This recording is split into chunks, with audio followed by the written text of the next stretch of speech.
نحمده ونصلي على رسوله الكريم اما بعد فاعوذ بالله من الشيطان الرجيم بسم الله الرحمن الرحيم رب اشرح لي صدري ويسر لي امري واحلل عقدة من لساني يفقهوا قولي۔ ناظرین، پروگرام اللہ کے خوبصورت نام کے ساتھ آپ کی خدمت میں حاضر ہے۔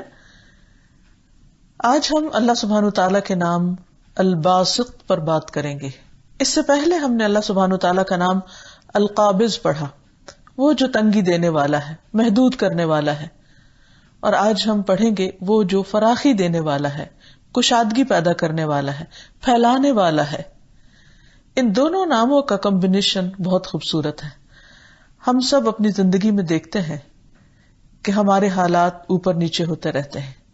بعض اوقات ہمارے دل میں ایک تنگی کا احساس ہوتا ہے اور بعض اوقات کشادگی کا، بعض اوقات رزق روزی میں کشادگی ہو جاتی ہے اور بعض اوقات تنگی ہو جاتی ہے، بعض اوقات جگہ انسانوں پر تنگ ہونے لگتی ہیں اور بعض اوقات چھوٹی جگہ بھی انسانوں کے لیے خوشی اور فراخی کا باعث ہوتی ہیں۔ ان کیفیات سے ہر شخص دوچار ہوتا ہے، اور بعض اوقات اسی طرح ایک دن طلوع ہوتا ہے جیسے روزانہ طلوع ہوتا ہے، اور انسان کے دل کے اندر ایک امنگ، امید اور خوشی ہوتی ہے، اور دوسرا دن بھی ویسے ہی سورج طلوع ہوتا ہے، اسی گھر میں، اسی جگہ، اسی مقام پر، لیکن دل کے اندر ایک عجب سی تنگی محسوس ہوتی ہے، ایک گھٹن کی سی کیفیت ہوتی ہے۔ یہ دراصل کون کرتا ہے؟ یہ کیسے ہوتا ہے؟ اور بعض اوقات کوشش کے باوجود بھی انسان اس سے دور نہیں ہو سکتا یا اس کیفیت کو اپنے سے دور نہیں کر سکتا۔ پھر اسی طرح بعض اوقات انسان کی سوچوں میں بھی ایک تنگی یا دل میں ایک تنگی دوسروں کے بارے میں آنے لگتی ہے، اور بعض اوقات انسان دوسروں کے بارے میں بہت وسعت قلب و نظر کا ثبوت دیتا ہے۔ تو یہ تنگی اور کشادگی کی کیفیت ہر شخص ایکسپیرینس کرتا ہے۔ بات یہ ہے کہ اللہ سبحانہ وتعالی ہمارے دلوں کا مالک ہے، ہمارے دل اس کے ہاتھ میں ہیں۔ وہ چاہے تو انہیں کھول دے اور وہ چاہے تو انہیں تنگ کر دے۔ وہ جس سے محبت کرتا ہے اس کا دل ہدایت کے لیے کھول دیتا ہے، اس کا سینہ کشادہ کر دیتا ہے، اور جس کو ہدایت نہیں دینا چاہتا، جسے وہ ناپسند کرتا ہے، اس کا دل تنگ کر دیتا ہے۔ تو آئیے ہم دیکھتے ہیں کہ اس نام کو پہچاننے سے ہماری زندگی پر کیا اثرات پڑتے ہیں۔ تو سب سے پہلے الباسط، یعنی اللہ سبحانہ تعالی جو کشادگی کرنے والا ہے، کھولنے والا ہے، فراخی والا ہے۔ اور باسط کا لفظ عربی زبان میں بسط سے نکلا ہے، جس کا معنی ہوتا ہے ہاتھ بڑھانا، ہاتھ کھولنا، ہاتھ پھیلانا۔ ہاتھ کیوں پھیلایا جاتا ہے؟ کبھی تو کچھ مانگنے کے لیے، کچھ حاصل کرنے کے لیے، کبھی کسی چیز کو پکڑنے کے لیے، کبھی کسی پر حملہ کرنے کے لیے اور مارنے کے لیے، کبھی خرچ کرنے کے لیے بھی ہاتھ پھیلایا جاتا ہے۔ اسی طرح کسی کو ویلکم کرنے کے لیے بھی ہاتھوں کو پھیلایا جاتا ہے۔ یعنی ہاتھ کا پھیلانا ایک طرح سے کشادگی کی علامت ہوتا ہے۔ اللہ سبحانہ وتعالیٰ اپنا ہاتھ کس طرح پھیلاتے ہیں، اس کی کیفیت ہمیں نہیں معلوم، کیونکہ ہمیں نہیں بتایا گیا۔ بہرحال اس نام کا استعمال اللہ سبحانہ وتعالیٰ کے لیے ایک نون حقیقت ہے، ایک معلوم حقیقت ہے کہ اللہ جس کے لیے چاہتا ہے اپنے فضل اور رزق کے خزانے کھول دیتا ہے، اس کی روزی کشادہ کر دیتا ہے۔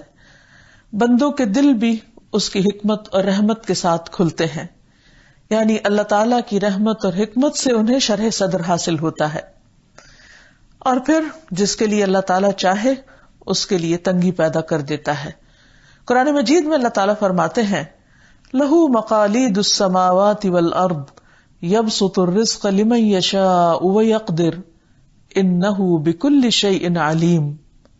سورۃ الشورى کی اس آیت کا مطلب یہ ہے کہ آسمانوں اور زمین کی کنجیاں اسی کے پاس ہیں، وہ جس کے لیے چاہتا ہے رزق کشادہ کر دیتا ہے، جس کے لیے چاہتا ہے کم کر دیتا ہے، بلا شبہ وہ سب کچھ جاننے والا ہے۔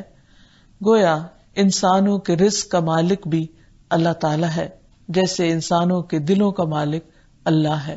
حقیقت یہ ہے کہ اللہ مالک کل شیء، اللہ ہی ہر چیز کا مالک ہے، ہر چیز اس کی ملکیت میں ہے، اس کے کنٹرول میں ہے۔ جہاں جس کو وہ جتنا چاہے اختیار دے سکتا ہے، اس کے لیے وسعت پیدا کر سکتا ہے۔ اس لیے اگر انسان کی زندگی میں رزق فراواں ہے تو اسے اللہ سبحانہ تعالیٰ ہی کی طرف سے سمجھے، نہ کہ اپنی کوششوں کا نتیجہ۔ اور اگر انسان کی زندگی میں رزق تنگ ہے یا تنگی آنا شروع ہو جائے تو اس پر بھی ضرور انسان توجہ دے۔ وہ کون سی ایسی بات ہے کہ جس کی وجہ سے ایسا ہو رہا ہے، کیونکہ بعض اسباب بھی رزق کی تنگی کا باعث بنتے ہیں۔ اسی طرح ہم دیکھتے ہیں کہ رسول اللہ صلی اللہ علیہ وسلم نے فرمایا، اللہ تعالیٰ نے مجھ سے فرمایا کہ خرچ کرو، تم پر خرچ کیا جائے گا۔ اور رسول اللہ صلی اللہ علیہ وسلم نے فرمایا، اللہ کا دایاں ہاتھ بھرا ہوا ہے اور رات دن کی فیاضی سے اس میں کمی واقع نہیں ہوتی۔ کیا تم نہیں دیکھتے کہ جب سے اس نے آسمان اور زمین پیدا کیے ہیں تب سے اس نے کتنی فیاضی کی ہے، کتنا کچھ دیا ہے، لیکن اس کے دائیں ہاتھ میں کوئی کمی واقع نہیں ہوتی۔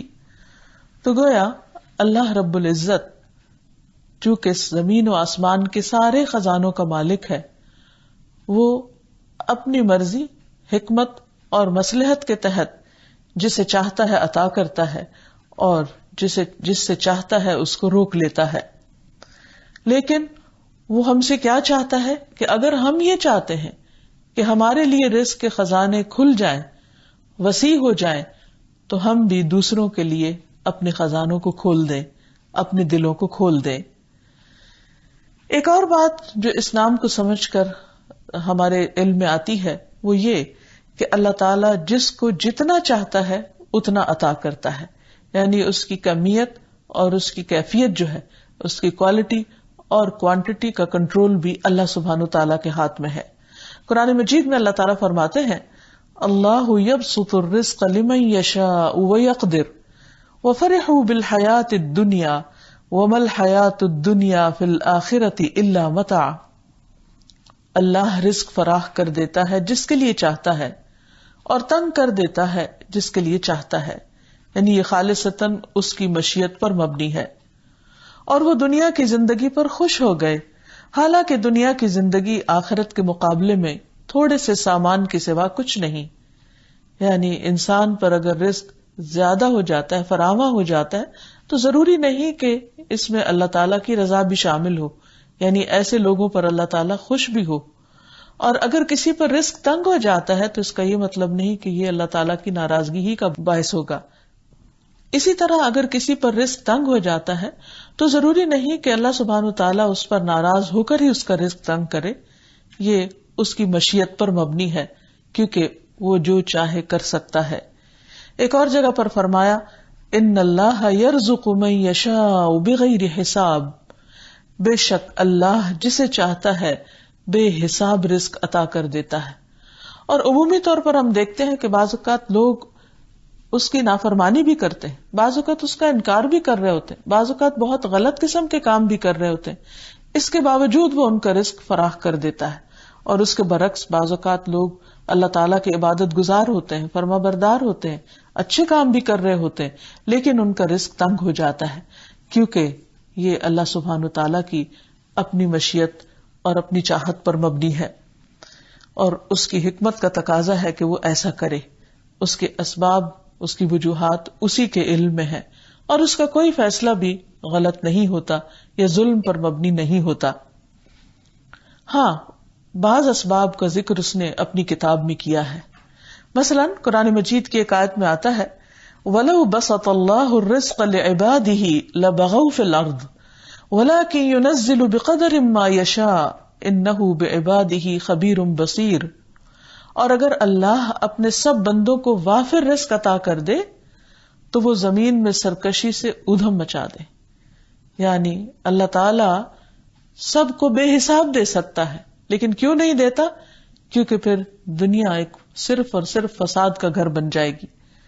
مگر وہ ایک اندازے سے جتنا رزق چاہتا ہے نازل کرتا ہے، یقیناً وہ اپنے بندوں سے باخبر ہے اور انہیں دیکھ رہا ہے، یعنی اس کو خود زیادہ بہتر پتا ہے کہ اسے کس کے رزق میں اضافہ کرنا چاہیے اور کس کو رزق کی تنگی میں مبتلا کرنا چاہیے۔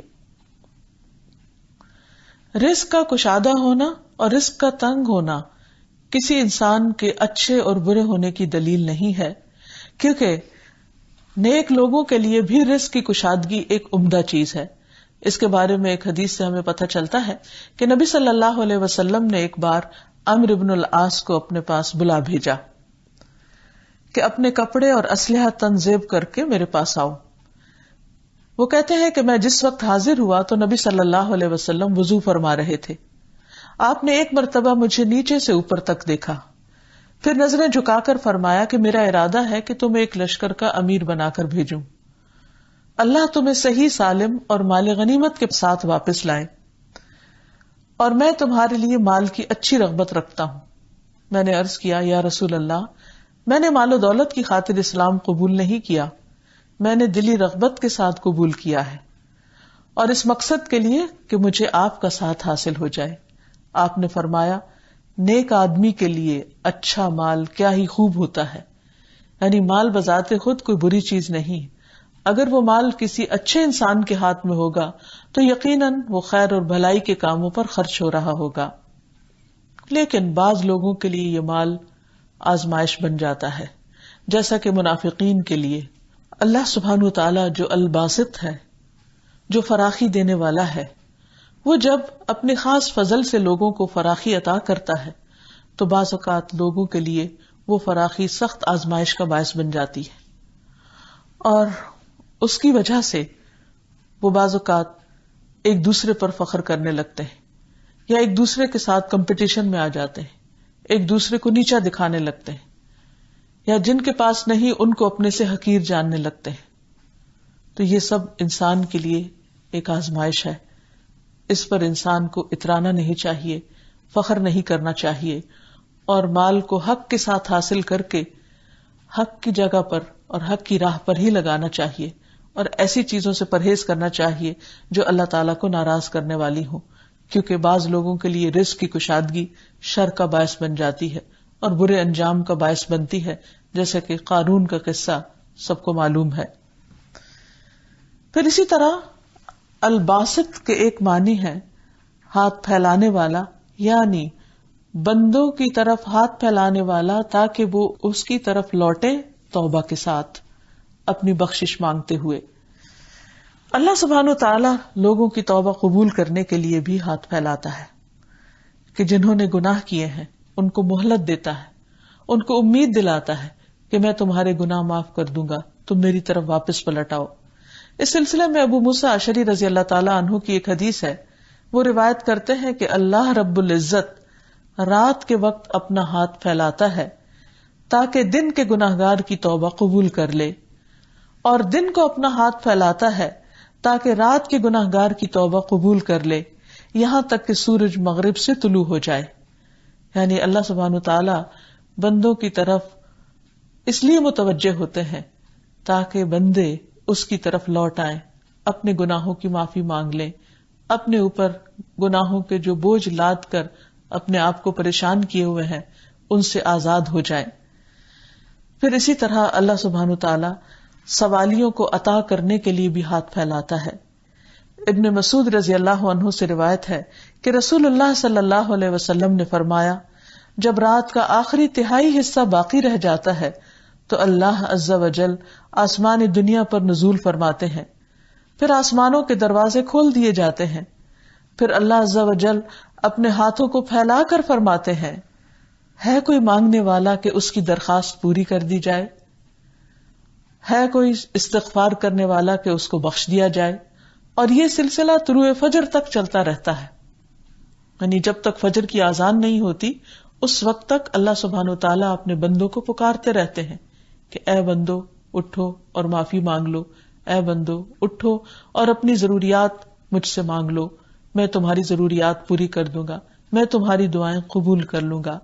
یہ اللہ سبحانہ و تعالیٰ کی خاص عنایت ہے، شفقت ہے، مہربانی ہے اور محبت ہے اپنے بندوں کے ساتھ، ورنہ اسے ہماری ضرورت نہیں. ہم عام طور پر یہ سمجھتے ہیں کہ اگر رات کے پچھلے پہر میں اٹھ کر تہجد پڑھیں گے یا دعائیں مانگیں گے تو شاید اس سے اللہ تعالیٰ کو کچھ فائدہ ہو. ہرگز بھی نہیں. یہ جو کچھ بھی انسان کرتا ہے وہ اپنے ہی فائدے کے لیے کرتا ہے. اب جب انسان کو اللہ سبحانہ تعالیٰ کی یہ صفت سمجھ میں آنے لگتی ہے تو اس کے بعد انسان پر کچھ ذمہ داریاں عائد ہوتی ہیں کہ وہ اپنے رویے اور طرز عمل کو اس کے مطابق بدلے. حقیقت یہ ہے کہ اللہ تعالیٰ کی معرفت انسان کی زندگی میں، انسان کے دل میں، اس کی سوچ میں، اس کے خیالات میں، اس کی گفتگو میں، اس کے اٹھنے بیٹھنے میں ایک بڑی تبدیلی پیدا کر دیتی ہے. وہ شخص جو اللہ تعالیٰ کو پہچانتا ہے اور وہ جو نہیں پہچانتا برابر نہیں ہو سکتے. ویسے بھی علم والے اور بغیر علم کے ایک جیسے نہیں ہوتے. تو اسی طرح وہ لوگ جو اللہ سبحانہ وتعالیٰ کی ان صفات کو جانتے ہیں، ناموں کو جانتے ہیں اور ان کا گہرا ادراک رکھتے ہیں، وہ ان کی طرح نہیں ہو سکتے کہ جو اللہ تعالیٰ کو پہچانتے ہی نہیں. جاننا اور نہ جاننا برابر نہیں ہے. تو آئیے دیکھتے ہیں کہ جس نام کو انسان اچھی طرح پہچان لیتا ہے پھر اس کے مطابق اس کی زندگی پر کیا اثر پڑتا ہے. مثلا اگر ہمیں اللہ تعالیٰ کی یہ صفت سمجھ آ جائے کہ وہ الباسط ہے، وہ پھیلانے والا ہے، فراخی دینے والا ہے، تو پھر ہم اس کی طرف پورے ذوق اور شوق کے ساتھ رجوع کریں، اس پر ایمان لائیں، اس کی توحید کا اقرار کریں. اور جو شخص اس کی توحید کو کھلے دل سے قبول کرتا ہے، اللہ سبحانہ و تعالیٰ اس کا دل کھول دیتا ہے، اسے شرح صدر نصیب ہو جاتا ہے، اور پھر وہ اپنے رب کی اطاعت خوشی خوشی کرنے لگتا ہے. اسے اپنے رب سے محبت ہو جاتی ہے اور وہ اپنے رب کی رحمت کے اور زیادہ قریب ہو جاتا ہے.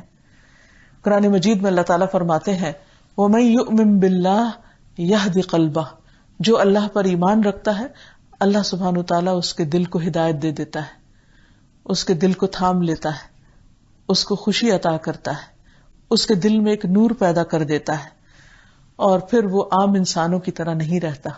اس کی سوچ وسیع ہو جاتی. وہ صرف دنیا کے بارے میں نہیں سوچتا، وہ دنیا کے پیدا کرنے والے کے بارے میں سوچنے لگتا ہے. وہ صرف آج کی زندگی اور آج کے دن کے بارے میں نہیں سوچتا، وہ کل کی زندگی اور کل کے گھر کے بارے میں سوچتا ہے. وہ عارضی زندگی اور عارضی دنیا کے پیچھے ہی نہیں بھاگتا، اس کی دوڑ پھر آخرت کی طرف لگ جاتی ہے. اور یہ اس وقت ہوتا ہے جب انسان کے دل میں توحید کا نور آ جاتا ہے اور وہ نور اس کے اندر ایک خاص قسم کی وسعت پیدا کر دیتا ہے. اور اسی لیے ہم دیکھتے ہیں کہ نبی صلی اللہ علیہ وسلم یہ دعا پڑھا کرتے تھے اللہم اجعل فی قلبی نورا وفی بصری نورا وفی سمعی نورا وعن یمینی نورا وعن یساری نورا وفوقی نورا وتحتی نورا وامامی نورا وخلفی نورا واجعل لی نورا. اے اللہ میرے دل میں نور پیدا کر دے، میری نظر میں نور پیدا کر دے، میرے کان میں نور پیدا کر دے، میری دائیں جانب نور پیدا کر دے اور میری بائیں جانب نور پیدا کر دے، میرے اوپر نور پیدا کر دے، میرے نیچے نور پیدا کر دے، میرے آگے نور پیدا کر دے، میرے پیچھے نور پیدا کر دے، اور تو مجھے نور ہی نور عطا کر دے. کیونکہ بندے کا دل جب اللہ کے ذکر سے معمور ہوتا ہے تو اس کے دل کو ایک خاص روشنی نصیب ہوتی ہے، اور اس وجہ سے شیطان اپنے وسوسے اس میں پھر نہیں ڈال سکتا. اور اگر شیطان کے وسوسے آئیں بھی تو اندر کا نور اتنا تیز ہو جاتا ہے کہ وہ ان وسوسوں کو بھسم کر کے رکھ دیتا ہے، جلا کے رکھ دیتا ہے. اور اسی طرح اگر انسان اللہ کے ذکر سے غافل ہوتا ہے، ایمان سے بے خبر ہوتا ہے، تو پھر ایسا دل شیطان کا گھر بن جاتا ہے اور انسان اس کے تسلط میں آنے لگتا ہے. اللہ سبحانہ وتعالیٰ اپنے بندوں کو جن کے اندر توحید کا نور ہوتا ہے ان بندوں کو اپنے خاص فرشتوں کی مدد عطا کرتے ہیں اور ان کو فرشتوں کے ساتھ ایک خاص تعلق پیدا ہو جاتا ہے. وہ فرشتے ان کے لیے دعائیں بھی کرتے ہیں اور اس طرح ان کی زندگی میں مشکل سے مشکل حالات اور تکلیف دہ سچویشن میں بھی ان کے اندر تنگی اور گھبراہٹ پیدا نہیں ہوتی. جیسے کہ قرآن مجید میں ایک اور جگہ پر آتا ہے کہ ان الذین قالوا ربنا اللہ ثم استقاموا تتنزل علیہم الملائکۃ الا تخافوا ولا تحزنوا وابشروا بالجنۃ التی کنتم توعدون نحن اولیاؤکم فی الحیاۃ الدنیا وفی الآخرہ وَلَكُمْ فِيهَا مَا تَشْتَهِي أَنفُسُكُمْ وَلَكُمْ فِيهَا مَا تَدَّعُونَ نُزُلًا مِّن غَفُورٍ رَّحِيمٍ.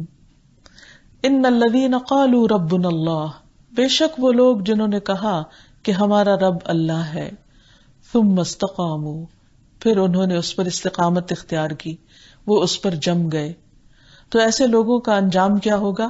تتنزل علیہم الملائکہ، ان پر فرشتے نازل ہوتے ہیں، ان پر فرشتے اترتے ہیں، اور وہ آ کر ان کو تسلی دیتے ہیں کہ اللہ تخافوا ولا تحزنوا، کہ تم نہ خوف کھاؤ نہ غم کھاؤ، نحن اولیاؤکم فی الحیات الدنیا، ہم دنیا کی زندگی میں تمہارے دوست ہیں، وفی الآخرہ، اور آخرت میں بھی، وَلَكُمْ فِيهَا مَا تَشْتَهِي أَنفُسُكُمْ، اور وہاں تمہارے لیے وہ سب کچھ ہوگا جس کی تم خواہش کرو گے، وَلَكُمْ فِيهَا مَا تَدَّعُونَ، اور جو تم طلب کرو گے، جو مانگو گے، وہ تمہیں دیا جائے گا، اور یہ رب رحیم کی طرف سے ایک مہمانی ہوگی۔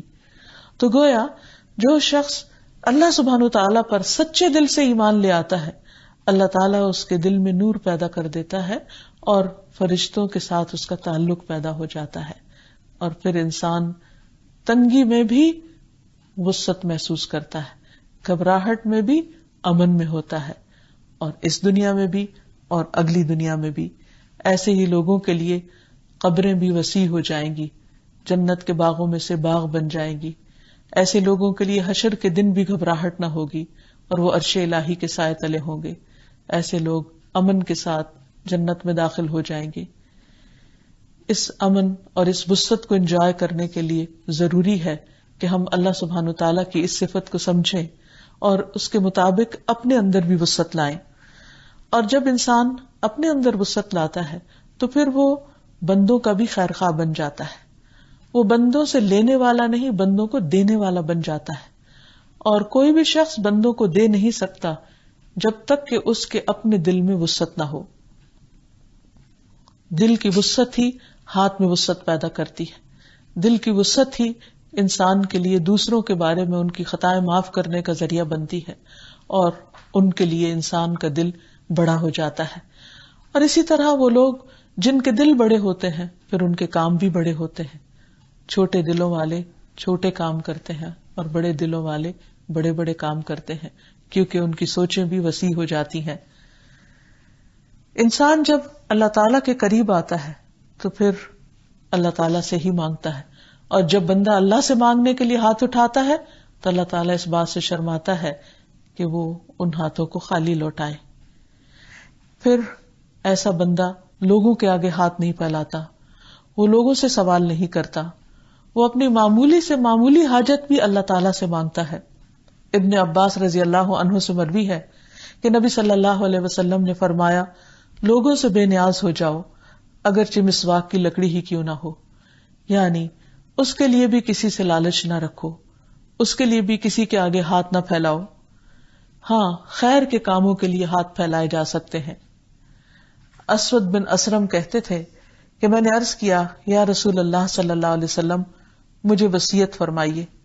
آپ نے فرمایا، اپنے ہاتھ کو قابو میں رکھو کہ اس سے کسی کو تکلیف نہ پہنچے۔ میں نے عرض کیا، اگر میرا ہاتھ قابو میں نہ رہے تو پھر اور کیا چیز قابو میں رہ سکتی ہے؟ یعنی میرے ہاتھ تو قابو میں ہیں یا رہ سکتے ہیں؟ آپ نے فرمایا، اپنی زبان کو قابو میں رکھو۔ میں نے عرض کیا، اگر میری زبان ہی میرے قابو میں نہ رہے تو پھر اور کیا چیز میرے قابو میں رہ سکتی؟ یعنی وہ میری زبان ہے اور اس کو میرے قابو میں رہنا چاہیے۔ تو آپ نے فرمایا، پھر تم اپنے ہاتھ کو بھلے کام کے لیے ہی بڑھاؤ اور اپنی زبان سے بھلی بات ہی کہو۔ یعنی اگر تمہارا ہاتھ تمہارے قابو میں ہے اور زبان تمہارے قابو میں ہے تو پھر ان کو اچھے کاموں میں لگاؤ۔ اور جب انسان اچھے کاموں میں لگاتا ہے تو ایک کام کے بعد ایک نیک کام کا اس کو شوق بھی پیدا ہوتا ہے اور اس کو مواقع بھی ملتے چلے جاتے ہیں۔ پھر اسی طرح اگر انسان یہ چاہتا ہے کہ اللہ سبحانہ وتعالیٰ اس پر رزق فراخ کر دے تو اس کے لیے انسان کو چاہیے کہ وہ بھی اللہ تعالیٰ کا فرما بردار بن جائے، کیونکہ انسان کے لیے اللہ کی اطاعت سے رزق میں برکت آتی ہے۔ برکت کا مطلب ضروری طور پر یہ نہیں ہوتا کہ مال کی تعداد میں زیادتی ہو جاتی ہے، یعنی کاؤنٹنگ بڑھ جاتی ہے، بلکہ تھوڑا رزق بھی اس کے لیے بہت زیادہ محسوس ہوتا ہے۔ اور یہ بھی ایک عام تجربے اور مشاہدے کی بات ہے کہ بعض اوقات انسانوں کے پاس بے شمار ہوتا ہے، ان گنت ہوتا ہے، لیکن اس کے باوجود وہ خوف کا شکار ہوتے ہیں، دل کی تنگی کا شکار ہوتے ہیں۔ اور بعض لوگوں کے پاس بس ضرورت کا ہوتا ہے، لیکن اس کے باوجود وہ فکر مند نہیں ہوتے، غمگین نہیں ہوتے، وہ اس میں بھی خوش رہتے ہیں، اور اس تھوڑے میں بھی ان کے لیے بہت برکت ہو جاتی ہے. پھر اسی طرح عبداللہ بن مسعود رضی اللہ عنہ سے روایت ہے، وہ کہتے ہیں کہ رسول اللہ صلی اللہ علیہ وسلم نے فرمایا، جو چیز تمہیں جنت کے قریب کر سکتی ہے میں نے تمہیں اس کا حکم دے دیا ہے، اور جو چیز تمہیں جہنم کے قریب کر سکتی تھی میں نے تمہیں اس سے منع کر دیا ہے.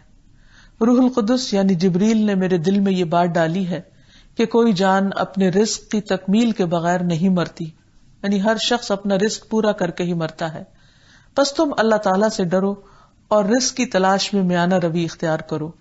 کہیں ایسا نہ ہو کہ رزق کا مؤخر ہونا تمہیں اس بات پر اکسا دے کہ تم اللہ تعالیٰ کی نافرمانیاں کر کے اس کی تلاش میں پڑ جاؤ. یاد رکھو جو کچھ اللہ تعالیٰ کے پاس ہے وہ اس کی اطاعت کر کے ہی حاصل کیا جا سکتا ہے. یعنی اگر تم چاہتے ہو کہ تم پر رب کی نوازشیں ہو تو تم بھی اس کی طرف رجوع کرو، جیسا کہ قرآن مجید میں آتا ہے کہ اذا سألک عبادی انی فانی قریب، جب میرے بندے آپ سے میرے بارے میں پوچھے تو آپ بتا دیجئے کہ بے شک میں قریب ہی ہوں. اجیب دعوت الداعی اذا دعانی، میں پکارنے والے کی پکار کا جواب دیتا ہوں جب بھی وہ مجھے پکارتا ہے. فلیستجیبوا لی، چاہیے کہ وہ بھی میری بات مانے. یعنی اگر انسان یہ چاہتا ہے کہ اس کی دعا قبول ہو تو اسے چاہیے کہ وہ اللہ تعالیٰ کا فرما بردار بنے، کیونکہ الیہ یصعد الکلم الطیب، اللہ تعالیٰ کی طرف پاکیزہ کلمات اٹھتے ہیں، یعنی اوپر جاتے ہیں. والعمل الصالح یرفعہ، اور نیک اعمال ان کو اوپر اٹھاتے ہیں، یعنی وہ کیریئر بن جاتے ہیں. اسی طرح رزق میں وسعت اور برکت کے لیے بھی نیک اعمال انسان کو فائدہ دیتے ہیں. ایک اور چیز اس سلسلے میں یہ بھی یاد رہے کہ انسان حلال ذرائع ہی اختیار کرے. رسول اللہ صلی اللہ علیہ وسلم نے فرمایا، رزق حاصل ہونے میں تاخیر کی وجہ سے مایوس نہ ہو، کیونکہ مرتے دم تک بندے کے نصیب کا جو رزق ہے وہ اس تک پہنچ کر رہے گا. اس لیے میانہ روی کے ساتھ رزق کی تلاش میں رہو اور حلال روزی اختیار کرو اور حرام چھوڑ دو. پھر اسی طرح آپ صلی اللہ علیہ وسلم نے یوں بھی خبردار کیا کہ فراخی رزق کے لیے لوگ حرام طریقے اختیار کرنا شروع کر دیں گے. نبی صلی اللہ علیہ وسلم نے فرمایا، لوگوں پر ایک ایسا زمانہ آئے گا کہ انسان کوئی پرواہ نہیں کرے گا کہ جو کچھ اس نے حاصل کیا ہے وہ حلال سے ہے یا حرام سے، یعنی رزق کے معاملے میں وہ کانشیس نہیں رہے گا. تو اس سلسلے میں بھی یاد رہے کہ چونکہ الباسط اللہ سبحانہ وتعالی ہے، فراخی دینے والا وہ ہے، لہذا انسان اللہ سبحانہ وتعالی سے فراخی کی امید رکھتے ہوئے حلال طریقوں کو ہی اختیار کرے. پھر یہ ہے کہ فراخی رزق پر شکر گزار بن جائے اور تنگی آنے پر صبر کرنے والا بن جائے. نبی صلی اللہ علیہ وسلم نے فرمایا، قیامت کے دن اللہ تعالیٰ فرمائیں گے، اے ابن آدم، میں نے تجھے گھوڑوں اور اونٹوں پر سوار کیا اور عورتوں سے تیرا نکاح کیا. میں نے تجھے اس حال میں رکھا کہ تم سردار تھے، لگان وصول کرتے تھے. فأین شکر ذلک، تو ان تمام چیزوں کا شکر کہاں ہے؟ تو اس سے پتہ یہ چلتا ہے کہ اللہ سبحانہ وتعالیٰ بندے کو جو کچھ دیتا ہے اس کے جواب میں اللہ تعالیٰ کو بندے سے کوئی چیز نہیں چاہیے. ہاں، وہ اس بات کا مطالبہ ضرور کرتا ہے کہ بندہ ان نعمتوں کو پا کر اللہ کی دی ہوئی فراخی کو حاصل کر کے اس کا شکر گزار بن جائے.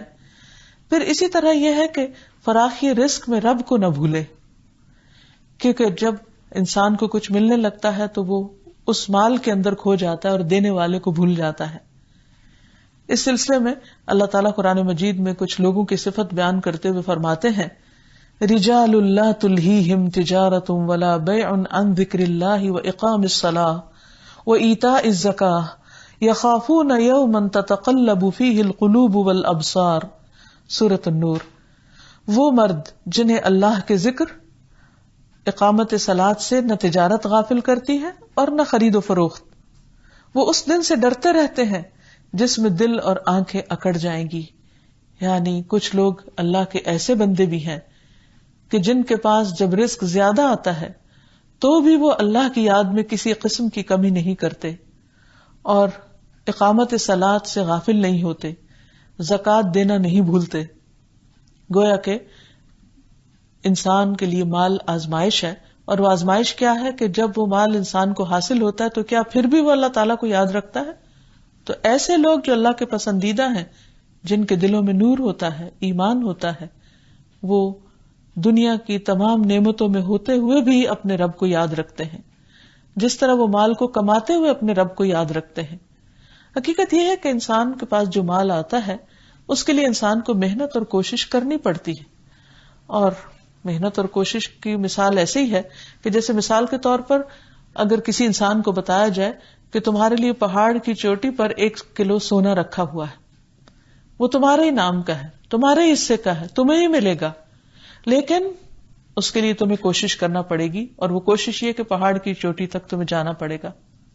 اب اگر انسان یہ سوچے کہ اگر وہ میرے ہی نام کا ہے تو میرے پاس خود ہی آ جائے گا، تو وہ لڑک کر نہیں آئے گا نیچے، انسان ہی کو اوپر چڑھنا پڑے گا، اور بعض اوقات اوپر چڑھنے کے لیے انسان کو سخت محنت کرنا پڑتی۔ تو رزق کے کمانے میں بھی انسان کو محنت کرنی پڑتی ہے، لیکن کمانے کے بعد جو کچھ اس کو ملتا ہے وہ دراصل اللہ کا فضل ہوتا ہے، کیونکہ ہم دنیا میں دیکھتے ہیں کہ بعض اوقات انسانوں کے پاس محنت کے باوجود بھی کچھ حاصل نہیں ہوتا، یعنی ان کی آزمائش اس میں بھی ہوتی ہے کہ وہ محنت کرتے ہیں، بار بار کرتے ہیں، لیکن فائدے کی بجائے خسارہ ہونے لگتا ہے۔ ایک ہی جیسی محنت ہوتی ہے، ایک وقت میں اس محنت کا کئی گنا زیادہ پھل مل جاتا ہے، اور دوسری جگہ اس کے وہ نتائج سامنے نہیں آتے۔ مثلاً آپ دیکھیے کہ کسان ہے، ایک باغ لگاتے ہیں، ایک سال اس پر خوب پھل آتا ہے اور دوسرے سال اس پر پھل نہیں آتا، حالانکہ وہی محنت ہوتی ہے جو ایک سال میں کی گئی ہوتی ہے، لیکن دوسری دفعہ اس کا وہ نتیجہ نہیں آتا۔ تو اس سے اللہ سبحانہ وتعالیٰ یہ فرق پیدا کر کے دراصل بتانا یہ چاہتا ہے کہ اے بندے، صرف تیری محنت کچھ نہیں کر سکتی جب تک کہ اللہ کا فضل شامل حال نہ ہو، اور جب وہ شامل ہو جاتا ہے تو وہی زمین تمہارے لیے رنگ لاتی ہے اور تمہارے لیے بہار بن جاتی ہے اور تمہارے لیے کئی گنا زیادہ فائدہ ہو جاتا ہے۔ اسی طرح بعض اوقات یہ بھی دیکھا گیا ہے کہ بہت بڑی بڑی ڈگریاں رکھنے والے بعض اوقات ان کے پاس کوئی جاب نہیں ہوتی، اور بعض اوقات بالکل ان پڑھ لوگ جن کو ایک لفظ بھی نہیں آتا، جو صرف انگوٹھا لگا کر کام کرتے ہیں، ان پر اللہ سبحانہ تعالیٰ کا بہت بڑا فضل ہوتا ہے، بہت بڑی رحمت ہوتی ہے۔ ٹھیک ہے کہ اسباب اختیار کرنا اپنی جگہ، لیکن بندہ مومن ہمیشہ یہ سمجھتا ہے کہ ان اسباب کو اختیار کرنے کے بعد جو دینے والا ہے وہ دراصل اللہ ہے، تو یہ سب مال و دولت ان کو اللہ کی یاد سے پھر غافل نہیں کرتا۔ جب انسان یہ سمجھتا ہے کہ یہ میرے زور بازو کا نتیجہ ہے تو پھر انسان اللہ تعالیٰ کو بھولنے لگتا ہے، اس کی اپنی زندگی میں ضرورت محسوس نہیں کرتا۔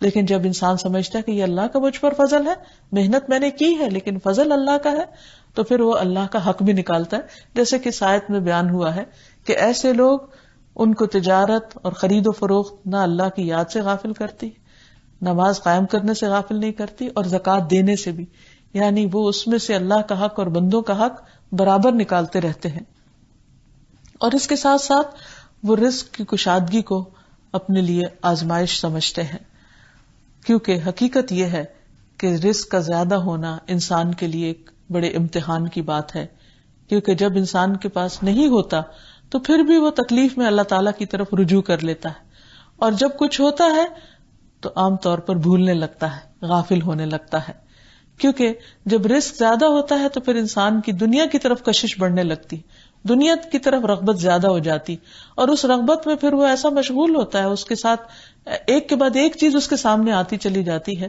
کہ جس کی وجہ سے وہ اپنے آپ کو روک نہیں سکتا، ریزسٹ نہیں کر سکتا، اور یوں بعض اوقات ایک قدم کی پھسلن اس کو بہت دور لے جاتی ہے اللہ سبحانہ وتعالیٰ سے۔ تو بندہ مومن جو اللہ کے الباسط ہونے پر یقین رکھتا ہے، وہ اپنے اندر بھی اس صفت کو لاتا ہے اور اپنے ہاتھ بھی بندوں کے لیے کھول دیتا ہے، کیونکہ خرچ کرنا اور نہ کرنا برابر نہیں ہوتا۔ رسول اللہ صلی اللہ علیہ وسلم نے فرمایا، اے ابن آدم، اپنی ضرورت سے زائد مال خرچ کر دینا تیرے لیے بہتر ہے، اگر تو اس کو روک لے گا تو یہ تیرے لیے برا ہوگا، اور دینے کی ابتدا اپنے اہل و عیال سے کرو، اوپر والا ہاتھ نیچے والے ہاتھ سے بہتر ہے۔ اور جب انسان اللہ تعالیٰ کے راستے میں دینے لگے تو پھر مفلسی سے نہ ڈرے، غربت سے نہ ڈرے، کیونکہ اللہ کا وعدہ ہے کہ اگر تم دو گے تو میں تمہیں اور زیادہ دوں گا۔ وَمَا أَنفَقْتُم مِّن شَيْءٍ فَهُوَ يُخْلِفُهُ وَهُوَ خَيْرُ الرَّازِقِينَ، اور جو کچھ بھی تم خرچ کرتے ہو تو وہ اس کی جگہ تمہیں اور دے دیتا ہے، اور وہی سب سے بہتر رازق ہے۔ پھر اسی طرح حضرت اسماء رضی اللہ تعالی عنہا سے آپ صلی اللہ علیہ وسلم نے فرمایا کہ خرچ کرو یا تھوڑا تھوڑا کر کے خرچ کرتی رہو، گن گن کر نہ رکھو ورنہ اللہ تعالیٰ بھی گن گن کر دے گا. حضرت اسما کہتی ہے کہ ایک مرتبہ رسول اللہ صلی اللہ علیہ وسلم میرے پاس سے گزرے، میں اس کو کچھ گن رہی تھی اور اسے ناپ بھی رہی تھی، تو آپ نے فرمایا اے اسما گن گن کے نہ رکھو ورنہ اللہ بھی تمہیں گن گن کر دے گا. رسول اللہ صلی اللہ علیہ وسلم کے اس ارشاد کے بعد میں نے اپنے پاس سے کچھ جانے والے کو یا آنے والے کو کبھی بھی شمار نہیں کیا، یعنی میں بے حساب دیتی، اور جب بھی میرے پاس اللہ کا کوئی رزق ختم ہوا اللہ تعالیٰ نے مجھے اس کا بدل ضرور عطا کر دیا. تو اگر انسان یہ چاہتا کہ اللہ اس کا حساب نہ لے تو بندہ بھی پھر بندوں کے ساتھ حساب کتاب کم کر دے. پھر اسی طرح جتنا مال زیادہ ہو اتنا ہی زیادہ خرچ کرنا اچھا ہے. آپ صلی اللہ علیہ وسلم نے فرمایا جو لوگ دنیا میں زیادہ مال و دولت جمع کیے ہوئے ہیں قیامت کے دن وہی خسارے میں ہوں گے سوائے ان کے جنہیں اللہ نے مال دیا ہو اور انہوں نے اسے دائیں بائیں آگے پیچھے خرچ کیا ہو اور اسے بھلے کاموں میں ہی لگایا ہو. پھر اسی طرح یہ ہے کہ انسان اس مال کو خرچ کر کے اپنی گردن کو جہنم سے آزاد کرتا ہے. اسی طرح دنیا میں بھی انسان کے دل سے گھٹن، غم، تنگی، پریشانی اور ڈپریشن ختم ہوتا ہے، اور ہر انسان کو کچھ نہ کچھ ضرور خرچ کرنا چاہیے. تو اللہ سبحانہ وتعالی جب انسان کو وسعت دے تو پھر انسان کو کچھ اور چیزوں سے بھی بچنے کی ضرورت ہے. مثلاً انسان اسراف اور فضول خرچی نہ کرے. قرآن مجید میں اللہ تعالیٰ فرماتے ہیں والذین اذا انفقوا لم یسرفوا ولم یقتروا وکان بین ذلک قواما، اور اللہ کے بندے جو خرچ کرتے ہیں تو نہ اسراف کرتے ہیں نہ بخل کرتے ہیں، بلکہ ان کا خرچ ان دو انتہاؤں کے درمیان اعتدال پر ہوتا ہے. پھر اسی طرح ایک اور جگہ پر فرمایا ولا تبذر تبذیرا ان المبذرین کانوا اخوان الشیاطین وکان الشیطان لربہ کفورا. اور فضول خرچی نہ کرو کیونکہ فضول خرچی کرنے والے شیطانوں کے بھائی ہیں اور شیطان اپنے پروردگار کا بہت ناشکرا ہے. پھر اسی طرح بعض اوقات مال و دولت پا کر انسان کے اندر تکبر آ جاتا ہے، تو اس سے بھی بچنے کی ضرورت ہے کیونکہ یہ دراصل اللہ کا دیا ہوا مال ہے. انسان کی صرف ذاتی کوشش سے اس کو حاصل نہیں ہوا، اور قارون نے بھی تکبر ہی کیا تھا جس کا انجام سب کے سامنے ہے. پھر اسی طرح بعض اوقات انسان ناجائز ذرائع سے مال حاصل کر کے وسعت اور خوشحالی حاصل کر لیتا ہے، لیکن اس سے بھی ڈرنے کی ضرورت ہے کیونکہ یہ انسان کے لیے سراسر آزمائش ہے. اور خاص طور پر اس کی تاکید کی گئی کہ جو رزق قسمت میں وہ تو ملے گا لیکن اسے صحیح راستوں سے حاصل کرو، حرام راستوں سے حاصل نہ کرو. کیونکہ حدیث میں آتا ہے کہ ایک بندہ اس وقت تک دنیا سے نہیں جا سکتا جب تک کہ وہ اپنے حصے کا رزق پا نہ لے، اسے کھا نہ لے، اسے حاصل نہ کر لے. لہذا جو اس کے حصے میں آنا ہے اسے وہ حلال ہی طریقے سے حاصل کرے، حرام سے حاصل نہ کرے. اور آخر میں یہ کہ اللہ سبحانہ و تعالیٰ کے اس نام کو سامنے رکھتے ہوئے اللہ تعالیٰ سے دعا بھی کرتے رہنے چاہیے. رسول اللہ صلی اللہ علیہ وسلم نے کچھ دعائیں ایسی سکھائی ہیں کہ جن کو پڑھنے سے انسان فقر و فاقہ سے بچ سکتا ہے، اور فراخی کرنے والے رب سے فقر اور قلت سے بچنے کی دعا کرنا ہم سب کے لیے لازم ہے. نبی صلی اللہ علیہ وسلم یہ دعا مانگا کرتے تھے اللہم انی اعوذ بک من الفقر والقلت والذلت واعوذ بک من ان اظلم او اظلم. اے اللہ میں تیری پناہ چاہتا ہوں محتاجی سے، قلت سے، ذلت سے. تیری پناہ چاہتا ہوں اس بات سے کہ میں ظلم کا ارتکاب کروں یا مجھ پر ظلم کیا جائے. تو بہرحال انسان کے لیے لازم ہے کہ وہ دینے والے رب، فراخی پیدا کرنے والے رب سے رزق حلال اور طیب مانگتا رہے. ام سلمہ رضی اللہ عنہا سے روایت ہے رسول اللہ صلی اللہ علیہ وسلم نماز فجر سے سلام پھیر کر یہ دعا پڑھا کرتے تھے اللہم انی اسألک علما نافعا ورزقا طیبا وعملا متقبلا. اے اللہ میں آپ سے علم نافع، پاکیزہ روزی اور مقبول عمل کا سوال کرتا ہوں. اللہ سبحانہ وتعالی ہمیں وسعتوں سے نوازے اور دنیا اور آخرت کی تنگیوں سے محفوظ رکھے. وآخر دعوانا ان الحمد للہ رب العالمین. سبحانک اللہم وبحمدک اشہد ان لا الہ الا انت استغفرک واتوب الیک. السلام علیکم ورحمۃ اللہ وبرکاتہ.